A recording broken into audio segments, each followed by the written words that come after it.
వివేకానంద రెడ్డి ఆత్మ లేదా వివేకానంద రెడ్డి కేసు అవినాష్ రెడ్డిని వెంటాడుతోంది. అప్పట్లో అధికారంలో ఉన్నారు కాబట్టి ఎట్టకేలకు చివరికి సిబిఐ వాళ్ళను కూడా ఆపి ఫైనల్గా బెయిల్ తెచ్చుకోగలిగారు. అరెస్ట్ బెయిల్ ఇమ్మీడియట్గా బయటకు వచ్చేయడం జరిగిపోయింది.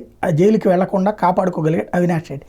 కానీ ఎట్టి పరిస్థితుల్లో అవినాష్ రెడ్డిని జైలుకి పంపించాలని పంతం పట్టి ఉన్నటువంటి సునీత ఆ పోరాటం కొనసాగింపు చర్యలో భాగంగా మొన్న జరిగినటువంటి యాక్టివిటీని హైలైట్ చేశారు. అందులో భాగంగా ఏదైతే సోషల్ మీడియా పోస్టులు పెట్టినటువంటి దాని ఆధారంగా అందులో అరెస్ట్ అయినటువంటి వర్రా రవీందర్ రెడ్డిని వర్రా రవీందర్ రెడ్డికి షెల్టర్ ఇచ్చింది అవినాష్ రెడ్డి, పిఏ రాఘవ్ రెడ్డి, వీళ్ళందరూ ఒకటే, అసలు ఇవన్నీ పోస్టులు పెట్టించింది అవినాష్ రెడ్డి అన్నటువంటి పాయింట్ని హైలైట్ చేస్తూ అతని రిమాండ్ రిపోర్ట్లో అది మెన్షన్ చేస్తే ఆ రిమాండ్ రిపోర్ట్ ఆధారంగా రాఘవ్ రెడ్డిని అరెస్ట్ చేయడానికి ప్రయత్నించారు. రాఘవ్ రెడ్డి ముందస్తు బెయిల్కి వెళ్తే తిరస్కరిస్తే న్యాయస్థానం అవినాష్ రెడ్డి ముందస్తు బెయిల్ ఇప్పుడు తాజాగా స్థానిక న్యాయస్థానం తిరస్కరించింది. ఇక హైకోర్టులో మాత్రమే ఛాన్స్, హైకోర్టులో కూడా తిరస్కరిస్తే సుప్రీంకోర్టు, అక్కడ కూడా లేకపోతే ఇక జైలుకు వెళ్లాల్సిన పరిస్థితి.